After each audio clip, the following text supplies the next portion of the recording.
السلام عليكم ورحمة الله.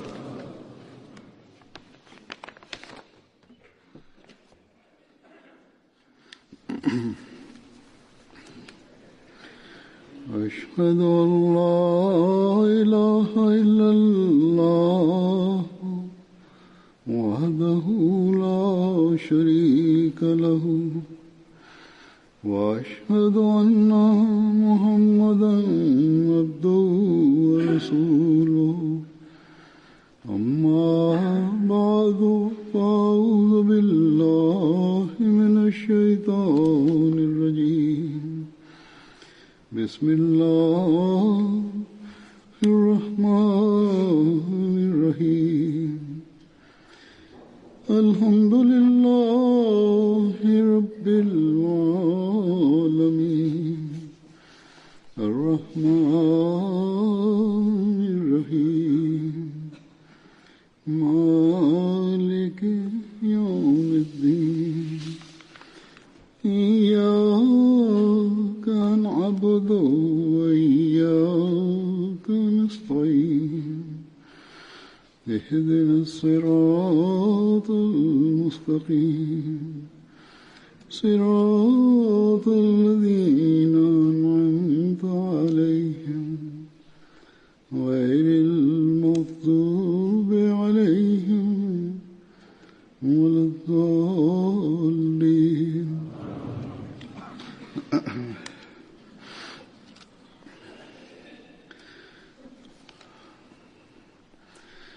Sahaba ke zikr mein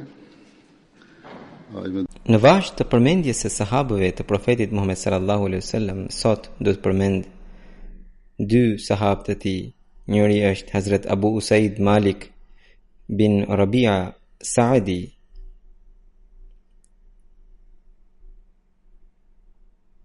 Hazrat Malik bin Rabia ka pas titullin Abu Usaid. Disa kanë thënë se emri i tij ka qenë Bilal bin Rabia. Ai vinte nga fisi Banu Saada i Hezrejit. Hazrat Abu Said Malik bin Rabia ishte shtat shkurtër. Flokët i kishte me thinja, por ishin të shumt. Në pleqëri kishte humb shikimin. Në vitin 60 pas hijretit, në kohën e Hazrat Muavijas, në moshën 75 vjeçare, ai ndroi jetë. Ai mori pjesë në betejën e Bedrit dhe ishte i fundit nga sahabët Ensar që ndroi jetë. Pra ata që morën pjesë në Bedr. Abu Usaid mori pjesë në Bedr, Uhud, Hendekun dhe në betejat tjera bashkë me profetin Muhammed sallallahu alaihi wasallam. Pas triumfit, pas lirimit të Mekës, ai ka pasur flamurin e fisit Banu Saada. Hazrat Sal tregon që Hazrat Abu Usaid Saadi ftoi të dërgurin e Allahut sallallahu alaihi wasallam në dasmën e tij, pra në martesën e tij. Atë ditë bashortja e tij, pra nusja, po i shërbente profetit Muhammed sallallahu alaihi wasallam, pra ajo ishte edhe nuse, por thjeshtësia ishte e tillë që ajo vetë gatuante, u shërbente njerëzve, sidomos profetit Muhammed sallallahu alaihi wasallam. Hazrat Sahli tregon që ai dini se çfarë i shërbeu ajo profetit Muhammed sallallahu alaihi wasallam, pra me çfarë i shërbeu. Pastaj vetë dha përgjigjen që ajo një natë përpara kishte futur disa hurma në një enë dhe pra në ujë, dhe të dërguarit e Allahut sallallahu alaihi wasallam i shërbeu me lëngun e atyre hurmave. Njëherë të dërguarit e Allahut sallallahu alaihi wasallam i sollën disa sklavër. Një grua poçante i dërguari i Allahut e pyeti: "Çfarë bën? Çfarë të bëri që të qash?" Ajo tha që mua më ka ndar nga biri im, edhe pronari im më ka shitur të birin tek Benu Ubejs. I dërguari i Allahut sallallahu alaihi wasallam e thiri pronarin edhe ai ishte pikërisht Abu Usaid Saadi.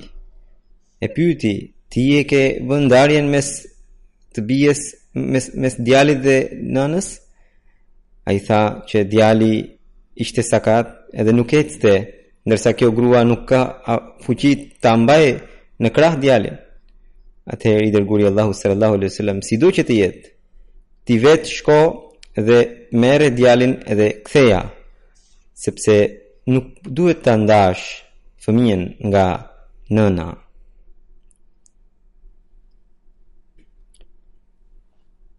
I dërguari Allahu sallallahu alaihi wasallam tha që ajo daç ka fuqi, daç nuk ka fuqi. Fëmia nuk duhet të ndahet nga nëna dhe nëna nuk duhet të shqetësohet për shkak të fëmijës, qoftë ajo sklave ose shërbëtore. Njëherë i dërguari Allahu sallallahu alaihi wasallam bëri garën e deveve dhe të kuajve. Në devën e profetit sallallahu alaihi wasallam ishte hip Hazrat Bilali, edhe ajo doli e para, ndërkohë në kuajt Hazrat Abu Usaidi ishte hipur në kalin e profetit sallallahu alaihi wasallam dhe pikërisht ai doli i pari në garën e kuajve.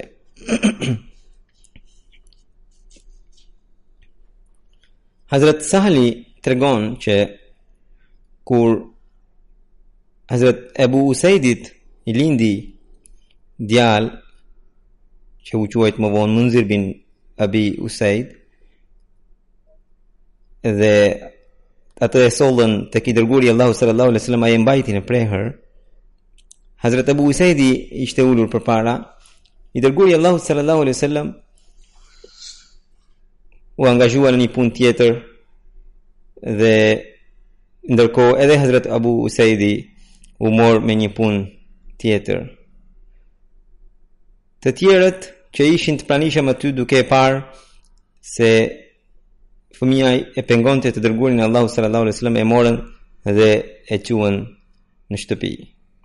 Kur profeti sallallahu alaihi wasallam pas pak e pa që nuk është fëmia aty, e pyeti ku është. Abu Usaidi tha se e quam tek nana.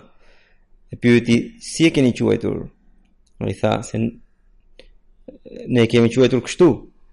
Profeti sallallahu alaihi wasallam tha se jo, ky do ta ketë emrin Munzir. Edhe nga ajo ditë fëmia u quajt Munzir. Komentuesit thonë se i dërguari Allahu sallallahu alaihi wasallam e quajti Munzir sepse djali i xhaxhait Hazrat Abu Usaidit ka pasur emrin Munzir bin Amr, dhe ai kishte rënë dëshmor në Tebiri Mauna, dhe profeti sallallahu alaihi wasallam për bekim ja ngjiti emrin e këtij dëshmori, që edhe fëmia të ndiqte hapat e tij. Hazrat Sulejman bin Yesari tregon që Hazrat Abu Usaid Saadi humbi shikimin përpara se binte dëshmor Hazrat Osmani radhiyallahu anhu, dhe ai thoshte në lidhje me këtë që falenderoj Allahun i cili më dha shikimin gjatë gjithë jetës së profetit Muhammed sallallahu alaihi wasallam, dhe më mundsoi që të shikoja të gjitha ato bekime shpirtërore, dhe kur Allahu vendosi të vinte në sprov njerëzit, më mori shikimin dhe në mënyrë që unë të mos e shikoj këtë gjendje të rëndë. Hazrat Usman bin Ubaidullah, i cili ishte sklavi i liruar i Hazrat Saad bin Abi Waqasit, thot që unë shikoja Hazrat Ibn Umerin, Hazrat Abu Huraira, Hazrat Abu Qatadan edhe Hazrat Abu Usaid Saadin, edhe këta njerëz të nderuar kur kalonin pranë nesh, kur ne gjendeshim në medrese, ndjenim aromën e tyre, pra një aromë të veçantë që quhet abir. Marwan bin al-Ahkam ishte i caktuar për të shpërndar sadakat e Abu Usaid Saadiut, dhe Hazrat Abu Usaid Saadi kur vinte e ulte deven dhe gjithçka që ishte ngarkuar mbi deven e shpërndante, dhe në fund kamxhikun ja jepte Marwanit duke thënë që kjo është e jotja. Hazrat Abu Usaid njëherë kur e shpërndau pasurinë e zakatit dhe u kthye në shtëpi, dhe kur ra për të fjetur pa në ëndër që një gjarpër kishte rënë në qafën e tij, ai u zgjua i shqetësuar, pyeti bashkëshorten ose shërbetoren duke thënë që mos ka mbetur diçka pa e shpërndar nga pasuria. Ajo tha: o Hazrat Abu Usaid, jo, asgjë nuk ka mbetur. Ai tha: se atëherë si ka mundësi që unë kam parë një gjarpër që më kishte rënë në qafë? Shiko, mos ka mbetur diçka. Kur ajo kontrolloi, tha se po, është një litar që e lidhim deven, edhe atë e kishim lidhur për të mbyllur një thes, edhe ai litar ka mbetur.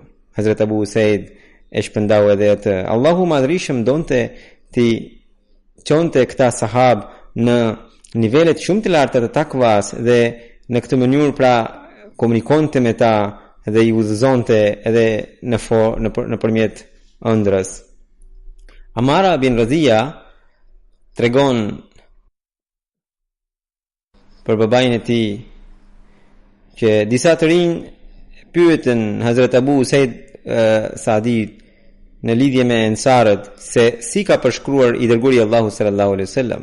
Ai tha se un kam dëgjuar të dërguarin Allahu sallallahu alaihi wasallam që fiset më të mira të ensarve ndërta më spari janë Banu Najjar, pastaj Banu Abdul Ashal, pastaj Banu Hariz bin Khazraj, e më pas Banu Sada. Dhe gjithashtu tha, gjitha shtëpitë e ensarve kanë vetëm bekime. Shtonte që nëse unë do të isha i tillë të thosha diçka tjetër përveç së vërtetës, do ta filloja me fisin Banu Sada. Hazrat Kalifi i dytë i Mesihut i premtuar alayhi salatu wassalam, duke folur për historinë islame, tregon që kur Islami e çliroi Arabin dhe ai filloi të përhape në çdo cep të saj, një fis i quajtur Qinda erdhi në Islam. Një grua e atij fisi që quhej Asma ose Amima dhe që shquhe me emrin Gjunia ose Bintul Gjaun, ishte nga ky fis. Vllai i saj erdhi tek profeti sallallahu alaihi wasallam duke përfaqësuar fisin e tij, edhe gjatë këtij takimi ai i shprehu dëshirën që i dërguari Allahu sallallahu alaihi wasallam të martohe me motrën e tij. Edhe kështu që drejt për drejt i tha: motra ime ishte martuar dhe mirë po i ka vdekur burri, ajo është shumë e bukur edhe shumë e zonjë, ju lutem martohuni me të. I dërguari Allahu sallallahu alaihi wasallam, nga që donte bashkimin e fiseve, ja pranoi kërkesën dhe tha: po, e pranoi me 12.5 moneda argjendi si zurat martesore. Ai tha se o i dërguari i Allahut, jemi njerëz të pasur dhe kjo është shumë pak për ne. Profeti tha se unë më shumë se kaq nuk kam dhënë për asnjë bashorten time ose për vajzën time. Kështu që më pas ai e pranoi edhe nikahu u shpall. Më pas ai i tha profetit: dërgoi në një njeriu tuaj edhe merreni nusen. Hazrat profeti sallallahu alaihi wasallam e dërgoi pikërisht Abu Usaidin për këtë punë. Ai pra Gjonia, pra gruaja në fjalë, ftoi Abu Usaidin në shtëpinë e saj, edhe Abu Usaidi tha që i bashkëshorteve të dërguarit Allahu sallallahu alaihi wasallam u ka ardhur urdhri i mbulesës. Më pas Gjunia pyeti për udhëzimet e tjera dhe ai ja tregoi, dhe pastaj e solli në Medinë, edhe e vendosi në një shtëpi që ishte rrethuar me hurma dhe që ishte caktuar për këtë martesë. Atë e shoqëronte edhe një grua. Hazrat Kalifi i dytë thotë që edhe në vendet tona, në të kaluarën, njerëzit e pasur kur udhtonin shoqëroheshin me shërbetoret e tyre në mënyrë që të mos ndodhte ndonjë vështirësi. Edhe kjo grua, nga që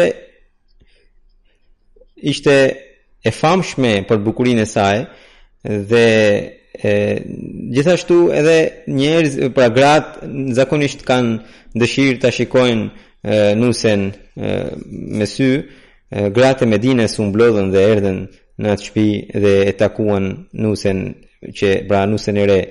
Dhe sipas kësaj gruaje, njëra prej atyre grave e këshilloi që ndikimin ndaj burrit e bën që ditën e parë. Andaj kur të vi i dërguari i Allahut pranë teje, thuaj, kërkoj mbrojtjen e Allahut prej teje. Edhe kështu ai do të bie në dashuri me ty.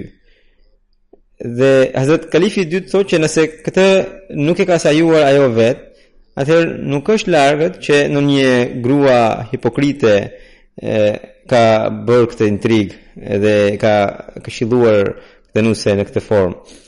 Sido që tjetë, i dërguari Allahu sallallahu alaihi wasallam kur hyri në atë shtëpi dhe e takoi dhe i tha pra madhuro veten tënde.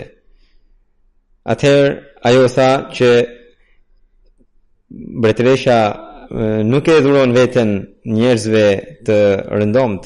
I dërguari Allahu sallallahu alaihi wasallam nga mendimi që nga që nuk ishin njohur më parë, ndoshta ka frikë për ta ngushëlluar, për ta qetësuar, vendosi dorën e tij mbi të. Sa ai kishte vendosur dorën, ajo tha këtë fjalë të padenjë, kërkoi mbrojtjen e Allahut prej teje. Hazrat Kalifi i dytë thotë që profeti më së shumti i druhet Zotit të Madhërisëm. Ai sa e dëgjon fjalën e Zotit, mbushet nga madhështia ndaj Zotit. Edhe i dërguari Allahu sallallahu alaihi wasallam gjithashtu tha, ti ke përmendur qenien më të madhe dhe ai është mbrojtësi më i madh, prandaj unë ta pranoj kërkesën. Kështu që i dërguari Allahu sallallahu alaihi wasallam menjëherë doli jashtë dhe i tha Abu Usaidit që t'i jepte 2 çarçaf asaj si dhuratë edhe ta kthente në fisin e saj. Kështu që përveç dhuratës që ishte caktuar, dhuratës martesore, si mirësjellje, asaj i kanë dhënë edhe 2 çarçaf vërzaki, pra është një çarçaf, një lloj i cilësor, sepse është porosia e Kuranit, wala tansawul fadla bainakum, që mos e harroni mirësjelljen mes njëri tjetrit, porosia e cila është pikërisht në rast se divorci bëhet pa bërë marrëdhënie bashkëshortore. Edhe profeti sallallahu alaihi wasallam e zbatoi këtë kërkesë. Dhe kur kjo grua u kthye në fisin e vet, njerëzit filluan të qortonin atë dhe ajo vet tha që un kam qenë fatkeqe që më kanë nxitur të tjerat, ato pra gratë e tjera, që të thosha kështu edhe un pranova mendimin e tyre. Dhe ato më kishin thënë që kur të vinte profeti, atëherë ti duhet të tregohesh i rezervuar në mënyrë që të krijosh ndikim tek ai. Kështu që edhe ajo pra kështu veproi dhe profeti sallallahu alaihi wasallam u nda nga ajo dhe e përcolli me të mirë. I dërguari Allahu sallallahu alaihi wasallam i tillë ishte. Njerëzit sot akuzojnë që ai maazallah ishte qefli i grave të bukura, por kjo ngjarje është e mjaftueshme për ta treguar realitetin, vërtetësinë e tij. Hazrat Abu Usaid thotë që sa herë që një njeri i kërkonte të dërguarit të Allahut sallallahu alaihi wasallam diçka, ai asnjëherë nuk e refuzonte. Sahabi i dytë që dua të përmend sot është Hazrat Abdullah bin Abdul Asad, i cili ka pas titullin Abu Selma, kështu që do të njihet si Abu Selma në këtë fjalim ai. Nëna e tij ishte Bara binti Abdul Muttalib dhe Abu Selma ishte djali i hallës i profetit sallallahu alaihi wasallam dhe ai dhe profeti vet edhe Hazrat Hamza ishin edhe vëllezër qumshti, sepse sklavja e Abu Lehebit e quajtur Sobia u kishte dhënë qumësht këtyre 3 fëmijëve. Në lidhje me të Hazrat Mirza Bashir Ahmed Sahibi shkruan në librin e tij Sirat Khatamun Nabiyyin që Abu Selma ishte vëlla qumështi me profetin dhe vinte nga fisi Banu Makhzum. Dhe pasi ndroi jetë ai, gruaja e tij Abu Selma u martua me profetin Muhammed sallallahu alaihi wasallam. Hazrat Abu Selma ishte një ndër muslimanët e parë dhe sipas Ibn Ishaqut ai pranoi Islamin pas 10 muslimanëve të parë. Në një rrëfim thuhet që Hazrat Abu Ubaida bin Harith, Hazrat Abu Selma dhe Hazrat Arqam bin Abu Raqim dhe Hazrat Usman bin Maz'un, këta pra erdhën pranë të dërguarit të Allahut sallallahu alaihi wasallam dhe i dërguari Allahu sallallahu alaihi wasallam atyre u bëri thirrje për Islamin, u lexoi Kur'anin edhe pas kësaj ata e pranuan Islamin edhe dëshmuan që i dërguari Allahut sallallahu alaihi wasallam është prej Zotit dhe solli rrugën e drejtë. Hazrat Abdullah, pra Hazrat Abu Selma mori pjesë edhe në mërgimin në Abisini. Pasi u kthye nga Abisinia, ai mërgoi edhe në Medinë. Në lidhje me ngjarjen e mërgimit të tij në Abisini, Hazrat Mirza Bashir Ahmed Sahibi në librin e tij të famshëm Sirat Khatamun Nabiyyin shkruan që kur muslimanëve u bëheshin të gjitha llojet e sfilitjeve dhe dhuna kishte kaluar kufirin e vet, i dërguari Allahu sallallahu alaihi wasallam i porositi që ata të mërgonin drejt Abisinis dhe tha që mbreti i Abisinis është i drejtë dhe në sundimin e tij njerëzve nuk u bëhet pa drejtësi. Abisini në anglisht i thon Ethiopia ose në urdu thon Habsha, gjendet në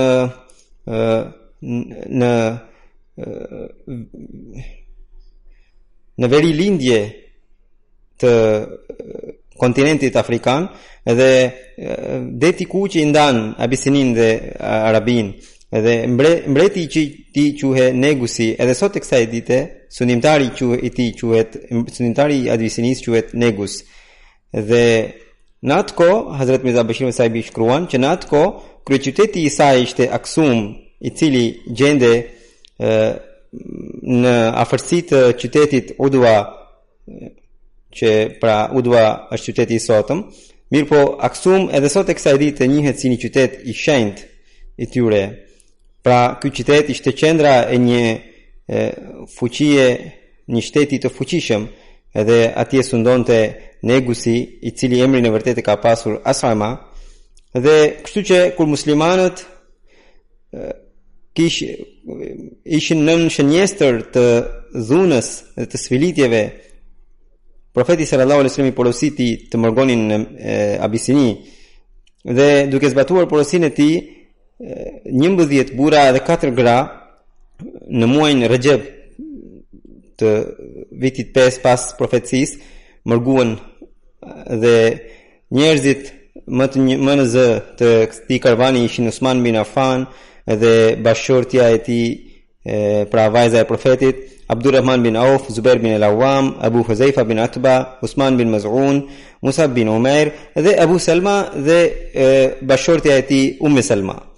Është e çuditshme, thot autori, që shumica prej këtyre mërgjimtarve ishin njerëzit nga fisi më i fuqishëm i Arabisë, pra nga Qurayshët. Edhe kjo tregon dy gjëra. Së pari që në dhunën që shtrohe ndaj muslimanëve, edhe të fuqishmit nga muslimanët nuk ishin përjashtuar, ndërsa e dyta që ata që ishin të dobët nuk ishin as fuqi për të mërguar nga Arabia. Kështu që këta mërgjimtar kur mbritën në Shaiba, e cila në atë kohë ishte porti detari i Arabisë, fati i tyre ose caktimi i Zotit ishte që anija tregtare ishte gati, sikur pikrisht ata po i priste, edhe ata hipën në anije dhe shkuan në Abisini. Kur Qurayshët morën vesh, e kuptuan që gjahu i tyre po ikte nga duart dhe ata i ndoqën, mirë po nuk e kapën dot anijen. Edhe u kthyen duar bosh. Muslimanët kur mbërritën në Abisini, ata patën një jetë të qetë dhe të lirë nga dhuna mekase. Ibn Ishaku thot që kur Hazrat Abu Selma u kthye nga Abisinia dhe i kërkoi Abu Talibit ndore, pra mbrojtjen, atëherë nga fisi i tij nga Banu Makhzumi, disa njerëz erdhën tek Abu Talibi dhe i kërkuan që ju keni dhënë mbrojtje Muhamedit, djalit të vëllait, përse keni dhënë mbrojtje njeriu ton? Atëherë Abu Talibi tha që Muhamedi është djali i vëllait tim dhe Abu Selma është djali i motrës time. Nëse unë kam dhënë nipin nga vëllai mbrojtjen, do t'i jap edhe nipin nga motra. Atëherë Abu Lehebi u ngrit dhe u tha njerëzve të Banu Makhzumit, pra të këtij fisi, që njerëzit tuaj vazhdimisht vinë dhe shqetësojnë Abu Talibin ton që është një njeri i ndershëm, dhe kështu që ju hiqni dorë nga kjo. Abu Lehebi ka pasur ndikim tek ky fis. Atëherë këta thanë që o Abu Leheb, ti që pra ai ka pasur emrin Abu Atba, o Abu Atba, ti nëse nuk e pëlqen këtë, edhe ne nuk do ta pëlqejmë këtë gjë, edhe u tërhoqën nga kërkesa e tyre. Dhe në këtë mënyrë, me ndërhyrjen e Abu Lehebit, kjo gjë u realizua. Po muslimanët, disa prej tyre kur e panë që Abu Lehebi ndërhyri dhe pati një ndikim pozitiv edhe ndaj Abu Talibit, përfituan nga situata dhe u përpoqen t'i thoshin që ai në radhë parë kënduan disa vargje në nder të tij dhe i thanë që ti afrohe xhamatit të muslimanëve, mirë po ai nuk e pranoi këtë gjë edhe vijoi të tregohe sa më i rrept në kundërshtimin e tij ndaj profetit Muhammed sallallahu alaihi wasallam. Ibn Ishaq u sjell një rrëfim të Hazret Selmas dhe ajo thotë që kur burri im Hazret Abu Selma vendosi të mërgonte në Medinë, përgatiti devën dhe më hipi mua dhe fëmijën tim Selma edhe vendosi në prerin tim dhe filloi të ecte. Në dalje të Medinës në rrethuan njerëzit e Banu Makhzumit, pra njerëzit e fisit tim, edhe i thanë që nuk do të lejojmë që të marrësh vajzën tonë edhe të bredhësh qytet me qytet. Edhe kështu ata më mbajtën që në Mekë dhe më ndanë nga burri. Ndërkohë erdhën njerëzit e burrit tim, pra Banu Abdul Asad, dhe thanë që ky fëmijë është i Abu Selmës, edhe këtë nuk e lejojmë që të ri me ju, edhe ma morën kështu edhe djalin. Pra bashortën e tij e morën njerëzit e saj dhe fëmijën e morën njerëzit e burrit, ndërsa burri mërgoi në Medinë. Pra ajo thotë që kështu për një vit unë kam mbetur vetëm pa burr dhe pa fëmijë. Dhe ajo shton që për ditë shkoja në vendin e quajtur Abta dhe qaja me lot atje. Një ditë aty më pa njëri prej djemve të xhaxhait edhe i erdhi keq. Edhe ai shkoi tek fisi im edhe u tha, përse po e shqetësoni këtë grua të gjor, e keni ndar nga burri, nga fëmia? Edhe atëherë njerëzit e mi më thanë, shko te burri jot. Hazret Selma thot që pas kësaj më sollën edhe djalin nga Banu Esedi, edhe kështu unë e përgatita devën dhe u hipa në të dhe e mora djalin dhe u nisa për në Medinë. Nuk isha askën me vete. Kur mbrita deri në vendin e quajtur të Naim, më pa Usman bin Abu Talha, i cili deri atëherë nuk ishte për musliman. Ai, pra Usman bin Abu Talha e pranoi Islamin 6 vjet pas mërgimit. Edhe ai më pyeti, o Selma, ku po shkon? I thash, po shkoj tek burri im në Medinë. Ai tha, a ke ndonjë kujdestar me vete? Pasha Allahun, nuk kam askën përveç këtij djali dhe Zotin e Madhrishëm. Osmani, pra i thash Osmanit, Osmani tha, Kështu nuk do të lejoj që të shkosh vetëm, unë do të vi me ty. Ajo më kapi frerin e deves time, edhe vjoj të ecte. Hazret Umm Salma thot se pasha Allahun nuk kam parë një kaq të nderuar në mesin e arabëve siç ishte Hazret Osman ibn Abu Talha. Sa herë që ndalonim, thot ajo, lidhte deven me një pemë edhe vetë largohej me një herë, edhe flinte në një pemë tjetër. Edhe kështu bënim gjithë udhën.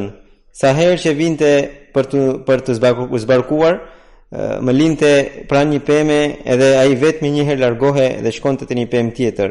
Dhe kështu mbritëm afër Medinës, edhe hym në Quba, dhe aty pam fshatin e Banu Amr bin Aufit, edhe Usmani më tha: Umm Salma, bashorti yt këtu po qëndron, kështu që hyr me bekimin e Zotit në këtë fshat. Edhe më pas Usmani u kthye në Mekë.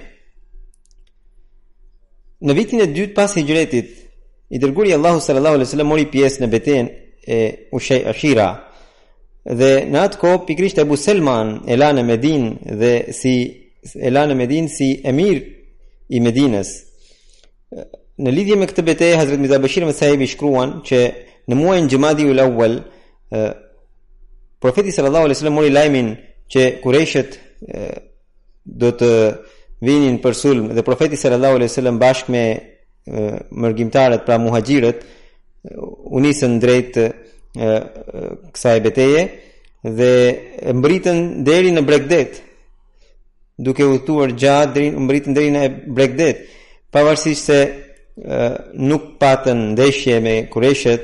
Profeti sallallahu alaihi wasallam takoi fisin Banu Madlaj dhe bëri marrëveshje me të njëjtat kushte me cilat kishte bërë marrëveshje me Banu Zamra. Me Banu Zamra, profeti sallallahu alaihi wasallam bëri marrëveshje që ata do të kishin miqësi me muslimanët dhe nuk do të ndihmonin asnjë armik kundër muslimanëve, dhe kur profeti sallallahu alaihi wasallam do të ketë nevojë për muslimanët, ata menjëherë do të përgjigjeshin. Dhe ndërkohë edhe muslimanët, pra në emër të muslimanëve, profeti sallallahu alaihi wasallam u betua para tyre që t'i bënte të njëjtat gjërat, pra t'i ndihmonte në kohë nevoje dhe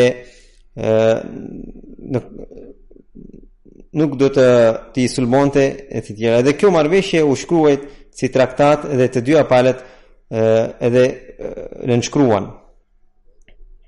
Po në librin Siret Khatamun Nabiyyin përmendet që humbja që u shkaktua muslimanëve në betejën e Uhudit nxiti fiset arabe që të ngrenin kryet dhe i bëri më të guximshëm që të sulmonin edhe një herë islamin. Pra nuk kishte kaluar ende shumë kohë, edhe sahabëve nuk u ishin mbyllur plagët e betejës së Uhudit, që në muajin Muharram të vitit 4 pas hijretit, profeti sallallahu alaihi wasallam i erdhi lajmi që fisi Asad, kryetari i fisi Taliha bin Khuleid dhe vllai i tij Salama bin Khuleid, po përgatiteshin për të sulmuar profetin Muhammed sallallahu alaihi wasallam dhe muslimanët. Duke marrë këtë lajm, i dërguari i Allahut sallallahu alaihi wasallam, i cili gjithnjë rinte vigjilent për shkak të karakterit të këtyre fiseve, menjëherë përgatiti një qetë ushtarake me 150 sahab në krye pikërisht Abu Selman, dhe i dërgoi duke i porositur që ata të shkonin si sulmues dhe të mos e lejonin Banu Esedin, fisin Banu Esed, që ta realizonin sulmin e tyre. Kështu që kjo qetë në kryet të Abu Selmas mbriti dhe në vendin e përcaktuar, mirë po nuk u bën një luftë, sepse ata duke i parë muslimanët u davaritën, pra u shpërndan. Dhe Abu Selma pasi mungoi disa ditë në Medinë, u kthye pa bërë në një betejë. Ky udhtim shkaktoi shumë lodhje tek Abu Selma dhe plagët që ai kishte marrë në betejën e Uhudit u rihapën. Dhe më në fund, po me këtë sëmundje, ky sahab i moshuar, ky sahab i vjetër i profetit sallallahu alaihi wasallam ndroi jetë. ati ju dha ghusl nga uji i pusit El Jesira që gjendet në Banu Umayya bin Zaid, vendi quajtur Banu Umayya bin Zaid. Ky pus më përpara quhej Abir dhe profeti sallallahu alaihi wasallam e ndroi emrin dhe ja vuri El Jesir. Ndroi pra Ebu Selma edhe i dërguari Allahu sallallahu alaihi wasallam i mbylli syt që kishin mbetur të hapur dhe ju lut Zotit, o Allah, mëshiroj Ebu Selman, ngritja nivelet në xhenet dhe ata që mbeten pas bëhu vetë kujdestari tyre, o Zoti i botëve, na fal edhe ne edhe atë. Në një rrëfim tjetër thuhet që kur Ebu Selma si u ofrua koha e vdekjes, ai i lute, o Zot, pas meje familjen time lëri një personi i cili është më i miri sipas teje.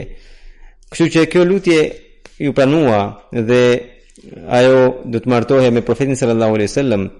Djali i Ebu Selmas tregon që Ebu Selma një ditë erdhi tek gruaja e tij dhe pra tek nëna e Selmas dhe i tha që unë kam dëgjuar një hadith prej profetit sallallahu alaihi wasallam i cili mua më pëlqen më shumë se sa ajo gjë dhe më shumë se sa kjo gjë.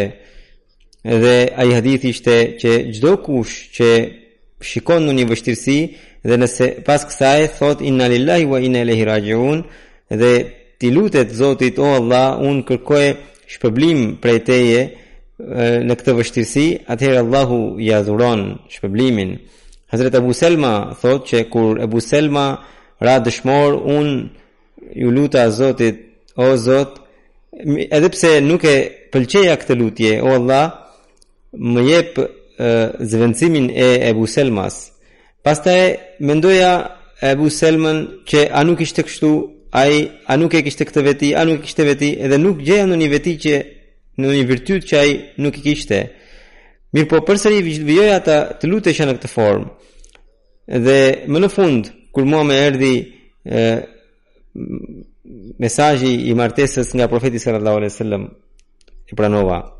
Hazrat Sahib Zada Mirza Bashir me sa po në këtë libër në lidhje me martesën shkruan që në vitin 4 pas hijretit në muajin Shawwal, i dërguari Allahu sallallahu alaihi wasallam dërgoi mesazh për martesë me Ummi Selman, sepse ajo ishte nga një fis shumë i ndershëm dhe edhe vetë ishte një zonjë me veti të shumta dhe ishte bashkëshortja e sahabit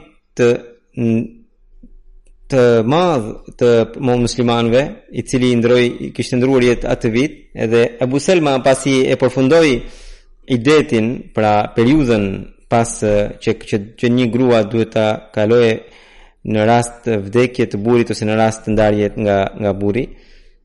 Dhe ati së pari erdhi mesazh nga Hazrat Ebu Bekri për martesë, mirë po ajo nuk e pranoi. Më pas nga i dërguari Allahu sallallahu alaihi wasallam, fillimisht ajo u tregua e rezervuar, mirë po më pas e pranoi. I dërguari Allahu sallallahu alaihi wasallam e dinte që Ummi Selma ishte një grua me veti të shumta dhe ajo ishte shumë e përshtatshme edhe për edukimin e grave muslimane dhe gjithashtu ajo kishte edhe fëmijë dhe duhet kishte përkrahje dhe profeti sallallahu alaihi wasallam vet e mori këtë nisëm. Fillimisht ajo tha që unë tani jam plakur edhe nuk bëj dot fëmijë dhe mirë po profeti sallallahu alaihi wasallam përsëri i kërkoi dhe ajo u tregua e gatshme. Veli i kësaj martese ka qenë vetë djali i saj. Umme Selma ishte, siç tham, ishte një grua jashtëzakonisht e zgjuar dhe ishte prej atyre grave të pakta që kishin bërë 2 mërgime edhe drejt Abisinisë edhe drejt Medinës. Hazrat Ummi Selma mori pjesë në mënyrë të fuqishme në terbiatin, pra në edukimin e grave. Ajo solli shumë hadithe nga profeti Muhammed sallallahu alaihi wasallam, ishte e dyta ndër gratë e profetit sallallahu alaihi wasallam për këtë çështje dhe e 12-ta në të gjithë sahabët e profetit sallallahu alaihi wasallam. Allahu ja ngrit nivelet sahabëve gjithnjë më shumë, edhe neve na mundsof që të ndjekim hapat e tyre dhe të vijojmë mirësitë e tyre. Pas kësaj do të përmend disa gjenaze dhe namazin e gjenazeve të tyre të ta udhëheq pas gjumas. Gjenazja e parë është e Raja Nasir Ahmed sahibit, që dedikuesi jetës në rrugën e Zotit, ishte misionar i xhamatit, shërbeu edhe si Nazir Islahu Irshad. Ai ndroi jetë me 6 korrik në moshën 80 vjeçare në Tahir Heart Institute. Inna lillahi wa inna ilaihi raji'un. Prej shumë vitesh vinte i sumur, në 2012 u sumur shumë. Para 3 muaj shpati edhe hemoragji në tru, edhe ishte vetëm i shtrirë gjatë këtyre muajve. Ai lindi më 7 maj në 1938 në Bhera, dhe aty kreu studimet e shkollës së mesme, edhe u vu në punës zyre në një zyrë shtetërore. Më pas e dedikoi jetën pra në 58-ën, edhe në 65-ën e kreu fakultetin e xhamatit master, dhe gjyshi i tij e pranoi xhamatin në kohën e Hazrat Kalifit të dytë, dhe më pas e bëri betin edhe prindrit dhe vëllezërit dhe motrat e tij. Babai i Raja Nasir Ahmed sahibit donte që të paktën njëri prej djemve të tij të dedikonte jetën. Kështu që në vitin 1958 Raja sahibi pra Indieri plotësoi formularin e dedikimit, edhe ja çoi vllait të madh, sepse deri atëherë kishte ndruar jetë babai. Vllai i madh i tha që kjo detyrë është shumë e madhe, duhet të mendosh mirë para se ta hedhësh hapjen. Ai tha se po, e kam menduar gjatë edhe e kam vendosur. Kështu që ai e dedikoi jetën edhe u regjistrua në fakultetin e xhamatit në Pakistan, dhe më pas e kreu dhe hyri në fushën e davatit. Ai shërbeu 47 vjet në xhamat në vendet e ndryshme të Pakistanit si misionar, pastaj shërbeu edhe në Bangladesh, kur Bangladeshi ka qenë pjesë e Pakistanit dhe quhej Pakistani Lindor. Ai shërbeu si misionar edhe në vendet afrikane si në Ugandë, dhe më pas 2 vite shërbeu edhe në Indonezi si profesor i fakultetit. Ka qenë naib nazir edhe në Sadr Anjuman Ahmedia, dhe më pas për 10 vjet do të shërbente si Nazir Islahu Irshad Markazia. 2 vite shërbeu edhe additional Nazir Rishtanata, dhe më pas 2 vite tjera additional Nazir Ishat. Në 2012 doli në pension. Gruaja e tij ishte kushirira e tij që ndroi jetë gjatë jetës së tij, dhe ata kanë 3 djem, njëri që jeton në Londër, pastaj i dyti që është misionar në Rabwa, dhe i treti gjithashtu është në Angli. Ai pra Indieri ka qenë jashtëzakonisht i mbështetur ndaj Zotit dhe lutej shumë. Kur ishte në Bangladesh, aty njëherë pra djali i tij shkruan që në Bangladesh njëherë ra zjarri, dhe zjarri përhapi me shpejtësi dhe ishte afruar shtëpive ahmedianëve. Atëherë ai u lut Allahu tu Allah, un jam shërbëtori i Mesit premtuar, për të cilin ti i the që zjarri është shërbëtori i shërbëtorëve të tu. Edhe kështu që zjarri sa të afrohe shtëpive të ahmedianëve u shua. Në Ugandë, kur ai ishte misionar, gjendja, situata politike e vendit u përshkallëzua edhe filloi lufta civile. Dhe mirë po prapse prapë në atë gjendje ai përdit dilte nga shtëpia për të bërë tabligh. Dilte në mëngjes edhe kthehej në darkë dhe takoi një njeri që i përkiste xhamatit islami dhe ai kujtoi se misionar sahibi ishte hoxha i tyre dhe i tha që kam një makinë që dua të shes, a do ta marrësh? Dhe donte ta shiste në $1,400. Përfundimisht pazari u bë në $1,350 dhe e pranoi. Dhe por amaj as xhamati nuk kishte parat, as ai nuk kishte. Mirë po ai donte makinën në mënyrë që të dilte për tabligh, të merrte dyshekun edhe sobën e tij me vete edhe të bënte udhëtime të gjata në të gjithë vendin për të bërë tabligh. Pra, kështu që e mori edhe afati po vinte për ta bërë pagesën, ndërkohë makinën e kishte marrë dhe lutej Zotit, o Zot, më hap në një rrugë që ta bëj pagesën. Dhe një ditë kur e hapi kutinë postare, gjeti një letër, ajo ishte e kunatit të tij që ishte në Kanada.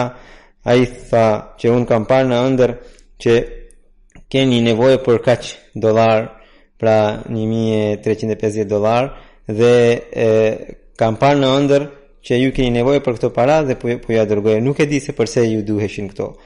Kështu që shumë ngjarje të tilla ka për pranimin e lutjes së tij. Ai kishte shumë dëshirë, pra ishte i dashuruar pas Kuranit famlar, recitonte Kuranin vazhdimisht. Djali i tij shkruan që ai kishte dëshirë në tokë, lexoi shpesh, pastaj edhe në udhëtimet e tij në anije ai përfundoi recitimin, leximin e Kuranit famlar. Kështu që donte të bënte edhe në tokë, edhe në ujë, edhe në ajër, në udhëtimet me avion. Udhëtimet me avion nuk ishin kaq të gjata, nuk i kreu dot, por në 2 rastet e kreu leximin. Po djali i tij thotë që ai gjithmonë na këshillonte 2 gjëra: mos bëni shirk edhe jini të lidhur gjithmonë me kalifatin Ahmedia. Edhe këtë vepronte edhe vet. Motra e tij thotë që ai i respektonte jashtëzakonisht shumë prindërit. Sa herë që nëna përmendte një gjë më shumë se 2-3 herë, ai dëgjonte fjalën e nënës çdo herë sikur ti thoshte për herë të parë. Ndërsa reja, pra nusja e djalit thotë që un kam qenë 18 vjet në praninë e tij në shtëpi si nuse, edhe un kam gjetur vetëm dashuri, respekt dhe mirësjellje nga ai. Dhe nëna ime, prindërit tonë thoshin që vajza son nuk i kujtohet fare shtëpia e nënës. Edhe ai thoshte si mund t'i kujtohet, nuk mund t'i kujtohet vajzës shtëpia e nënës. Dhe prindërit thoshin nuk i kujtohet sepse ajo është sikur në shtëpinë e vet atje, sepse i ka gjetur prindër të tjerë. Ajo gjithashtu thotë që un kam gjetur babain, pra e thot për vjerin, të dashuruar me Zotin, të dashuruar me profetin, të dashuruar me Mesion e premtuar Islam, të dashuruar me kalifët, të dashuruar me Kuranin. Dhe ishte një njeri shumë i mençur. Edhe të afërmit e tij shkruajnë që Allahu vetë ja plotësonte nevojat. Sidoqoftë, pra ishte një misionar i suksesshëm dhe kishte aftësi edhe organizimi, kishte një lidhje shumë të fuqishme me kalifatin, edhe me të vërtet kam parë që kishte një lidhje të tillë që ka pulsi me zemrën. Pra me kalifatin kishte një lidhje të tillë që ka pulsi me zemrën. Hazrat Kalifi i 4, rahimahullahu taala, kur më caktoi Nazir Ala në Pakistan, edhe atëherë unë kam parë që ai më binde në çdo urdhër vetëm sepse unë isha përfaqësuesi kalifit kohës. Allahu e mëshiroft ishte një misionar shembullor. Pak janë të tillë që janë kaq të bindur ndaj porosive të kalifit. Allahu ja ngrit nivelet në xhenet dhe fëmijëve të tij u mundsoft të ndjekin hapat e tij.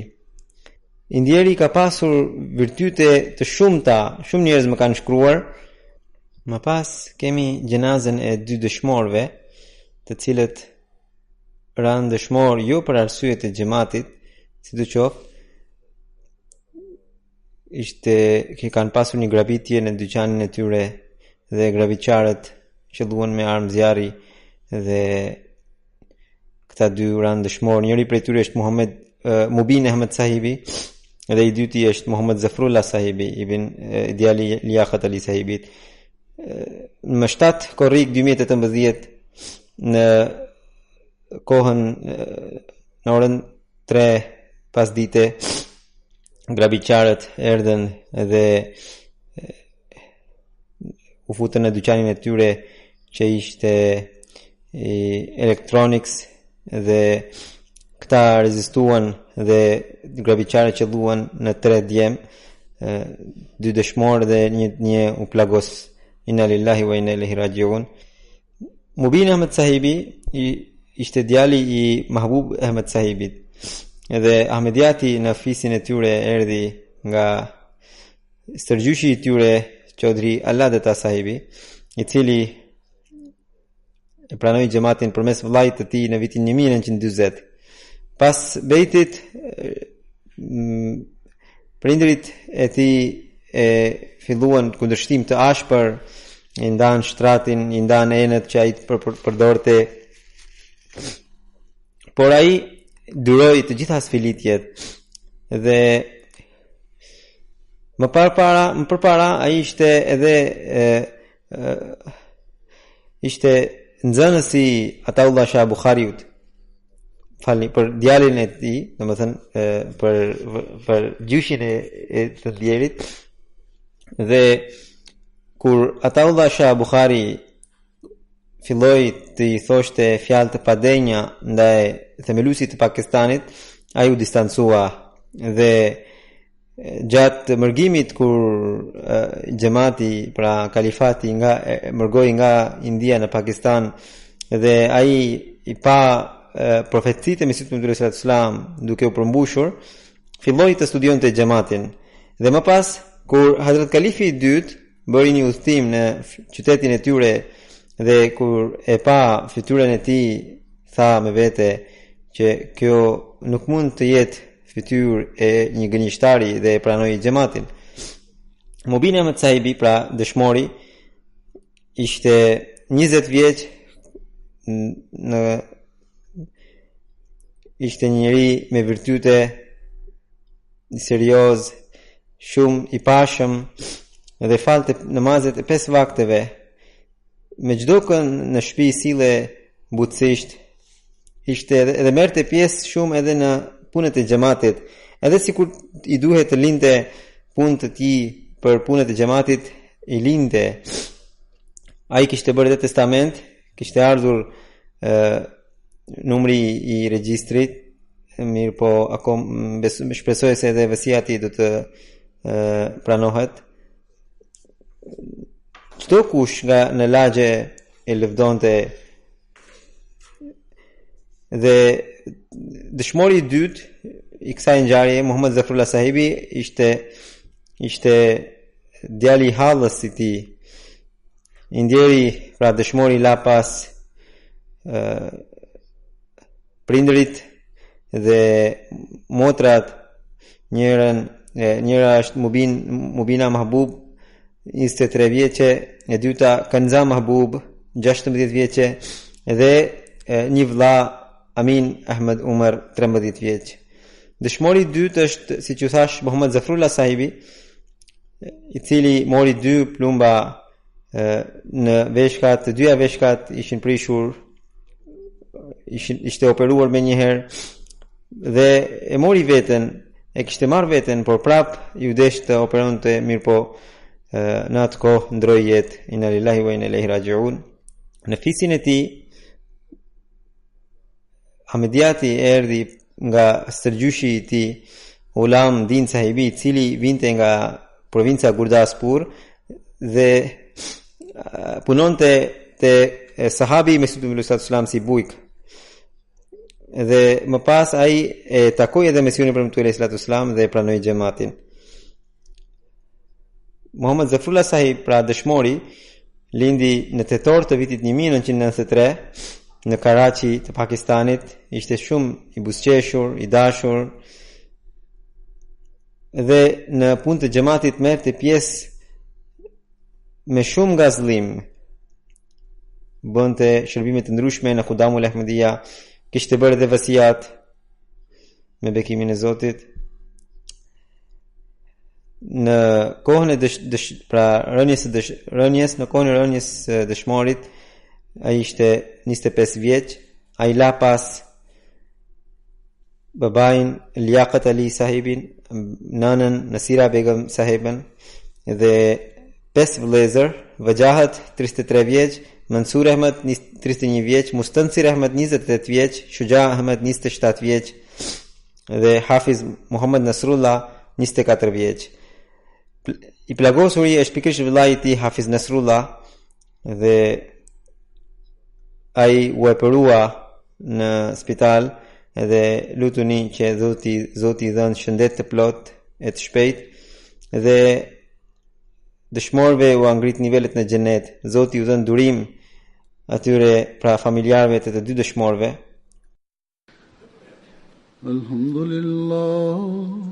Alhamdulillah nahmaduhu wa nasta'inuhu wa nastaghfiruhu wa nu'minu bihi wa natawakkalu alayhi wa na'udzu billahi min shururi anfusina wa min sayyiati a'malina. Man yahdihillahu fala mudilla lahu ومن يضلل فلا هادي له ونشهد أن لا إله إلا الله ونشهد أن محمدا عبده ورسوله. عباد الله رحمكم الله إن الله يأمر بالعدل والإحسان وإيتاء ذي القربى وينهى عن الفحشاء والمنكر والبغي يعظكم لعلكم تذكرون. اذكروا الله يذكركم وادعوه يستجب لكم ولذكر الله أكبر.